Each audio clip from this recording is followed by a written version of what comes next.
$1.2 billion Russian ammo train explodes after Ukrainian drone ambush in Siberian forest. In the dead of night, deep inside the Siberian forest, a covert operation unfolded that Russia never saw coming.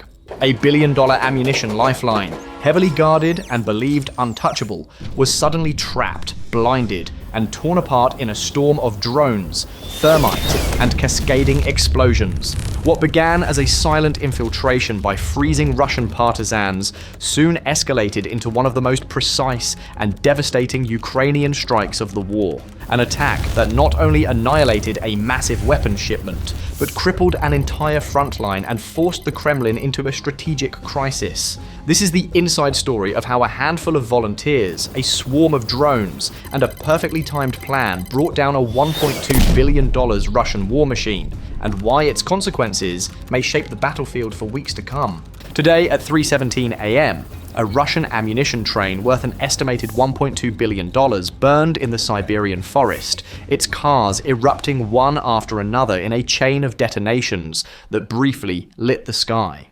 The destruction severed a key rail artery, starved an entire Russian front of its ammunition flow, and marked one of the most decisive Ukrainian coordinated sabotage operations of the war. What unfolded was not an accident, but a meticulously timed strike involving Russian partisans, Ukrainian special operators, and a swarm of advanced drones engineered for one purpose: to cripple Russia's logistics and impose severe financial and operational costs across the Kursk sector. For 6 hours, 3 Russian partisans from the Freedom of Russia Legion had endured freezing temperatures inside a snow pit just 80 feet from the railway.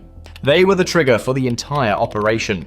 Their bodies were numb, their faces frostbitten, but they held their position, knowing the cost of failure. At 3 a.m., their encrypted radio crackled. The Ukrainian team, monitoring the skies miles away, delivered a single update.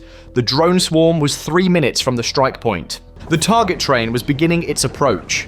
18 miles away, 5 Baba Yaga hexacopters, each carrying specialized warheads, swept through the treetops. Launched from a disguised cargo vehicle, they stayed only 15 feet above the forest floor. Their route had been pre-programmed to skirt Russian radar fields, exploiting one of the few blind zones in the region's surveillance net. These drones were the hammer, and the partisans on the ground were the bait. As the train's headlight cut through the distant fog, the partisans could feel its weight on the rails. This was the Kremlin's prized mobile arsenal, a rolling fortress of 50 freight wagons. Contained inside were thousands of 152mm artillery shells, crates of Grad rockets, and several high-value S-300 air defense missiles. The shipment's destruction would trigger a massive supply deficit across the Russian lines, erasing a vast quantity of ammunition bound for the front before dawn. The locomotive screeched into the kill zone. The partisan leader whispered his last confirmation into the radio, then signaled his men. Thermite charges were ignited and hurled at the rails. A fierce crosswind nearly derailed the operation, pushing the molten fire off course. But in the last instant, the thermite clung to the steel. The rails glowed white, liquefying under temperatures exceeding 4,500 degrees Fahrenheit. The train slammed into the compromised section of track. Steel shrieked as the locomotive locked up, grinding violently to a halt under its own enormous weight. Cars buckled, echoing like thunder across the frozen woods. Moments later, the forest erupted with the furious hum of drone rotors. Russia's Nebo-M radar complex, worth tens of millions, detected nothing. It was too high-powered, built to detect incoming bombers, not drones weaving through tree trunks.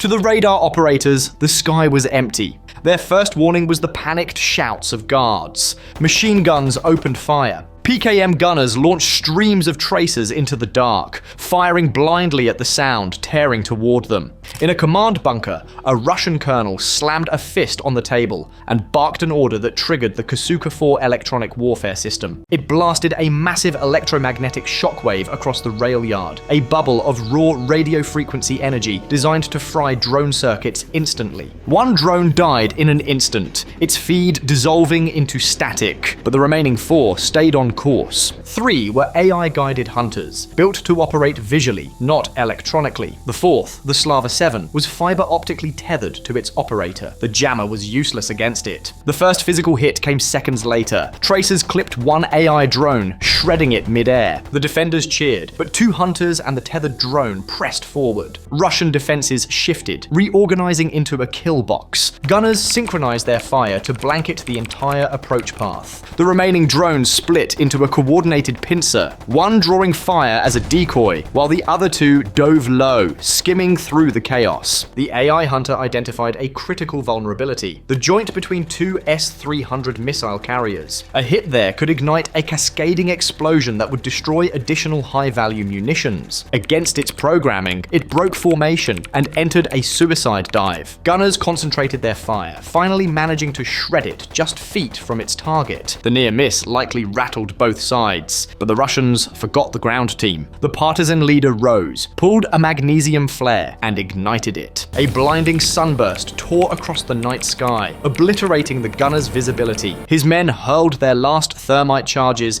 directly onto the freight cars, setting new fires across the train. With the defenders blinded, the partisans sprinted to their escape vehicle and vanished into the tree line. The Ukrainian drone operator saw the opportunity. He identified freight wagon 34, loaded with Grad rockets, and issued the command. The remaining AI hunter dove through the flare-lit smoke. Russian soldiers fired blindly, unable to track it through the dazzling glare. The drone pierced wagon 34 with a shaped charge. The result was instant. The Grad rockets did not simply explode, they launched. The wagon transformed into an uncontrolled sideways rocket battery, firing burning projectiles in every direction. Forests ignited, adjacent wagons ruptured. The Slava 7 drone plunged into the firestorm. Its camera went white, but its trajectory remained locked on wagon 22, a container filled with stacked 152mm artillery shells. Half a second later, it hit. The explosion was on a massive scale. Wagon 22 vaporized in a colossal detonation that sent a 150-foot tower of fire roaring into the night. The shockwave crushed nearby cars and launched molten debris hundreds of yards. The ammunition destroyed in those 2 strikes alone likely represented hundreds of millions of dollars in value, with secondary blasts adding still more. The chain reaction spread uncontrollably. Mortar rounds cooked off and detonated. Missile containers ruptured.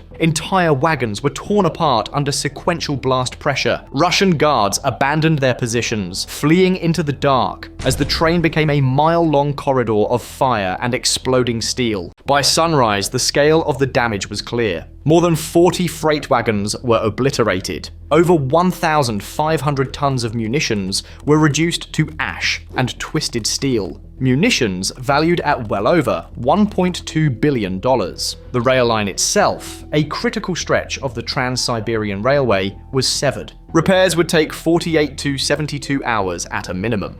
For 3 days, nothing would move. No ammunition, no troops, no fuel. For the Russian front in Kursk, already stretched thin, it meant immediate shortages. Artillery batteries would fall silent. Planned offensives would stall. The financial injury compounded the operational blow. Between destroyed munitions, damaged infrastructure, and ruined support assets, Russia likely lost well over $1 billion in value overnight. Moscow attempted to frame the disaster as a weather-induced accident, but satellite imagery and local videos exposed the truth before dawn. Russia now faced an impossible dilemma: continue protecting the front, or begin pulling precious air defense systems from Ukraine to guard its own rail network. Every S-400 brought home to defend Siberia became a new gap for Ukrainian aircraft and drones to exploit.